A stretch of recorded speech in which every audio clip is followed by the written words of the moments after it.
friend is coming soon.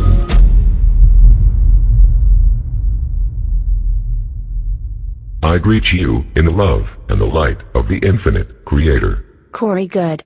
Some interesting perspectives presented in this article. I still have not read The Law of One material except for some summary work. Sphere beings, guardians and ancient builder race connections to Tote and the Law of One, secret negotiations over disclosure of extraterrestrial life and inner Earth civilizations. Corey Good, a secret space program insider, and whistleblower, recently posted a report revealing some startling revelations.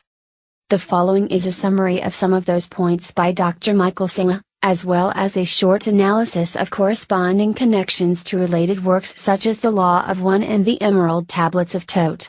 Amongst one of the more sensational points offered is that the Inner Earth groups met with the Sphere Being Alliance, who they call the Guardians, and who the secret space program refers to as the Ancient Builder Race.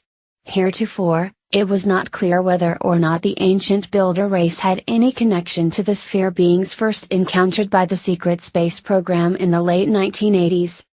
In a previous Cosmic Disclosure episode, David Wilcock and Corey Good discussed remnants of highly advanced technology left throughout the solar system, apparently by a race of beings that took it upon themselves to leave these artifacts for a specific purpose.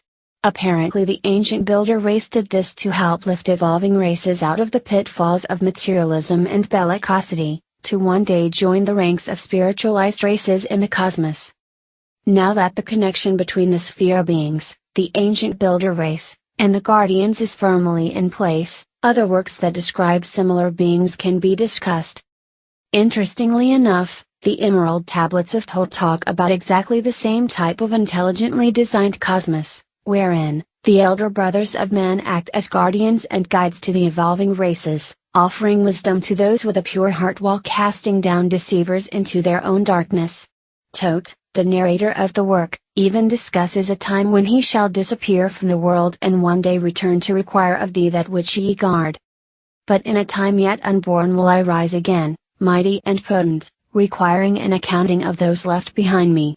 Then beware, O men of Chem, if ye have falsely betrayed my teaching, for I shall cast ye down from your high estate into the darkness of the caves from whence ye came. Remember and heed my words, for surely will I return again and require of thee that which ye guard. I, even from beyond time and from beyond death will I return, rewarding or punishing as ye have requited your trust. Great were my people in the ancient days, great beyond the conception of the little people now around me, knowing the wisdom of old, seeking far within the heart of infinity knowledge that belonged to Earth's youth. Emphasis added. Possibly Tote is addressing the inner Earth peoples or the Cabal, who have long identified themselves as the lost children of Chem, the tribes of Israel. In either case, the sphere beings have acted in a manner so described by Tote in the above excerpt. The sphere beings also hail from 6th to 9th density, according to Good, which are beyond time and from beyond death as described by the Law of One, and they claim to be messengers of intelligent infinity, or they have sought far within the heart of infinity knowledge that belonged to Earth's youth. Is Earth's youth a reference to these ancient breakaway civilizations, which claim to be millions of years old? The tablets even discuss the halls of Amenity and the children of light who created the deep places within the earth and incarnated as humans to guide humanity. Here is an excerpt from tablet number 2. Deep in the earth's heart lie the halls of Amenity, far neath the islands of sunken Atlantis, halls of the dead and halls of the living, bathed in the fire of the infinite all. Far in a past time, lost in the space-time, the children of light look down on the world. See the children of men in their bondage, bound by the force that came from beyond. Knew they that only by freedom from bondage could man ever rise from the earth to the sun. Down they descended and created bodies, taking the semblance of men as their own.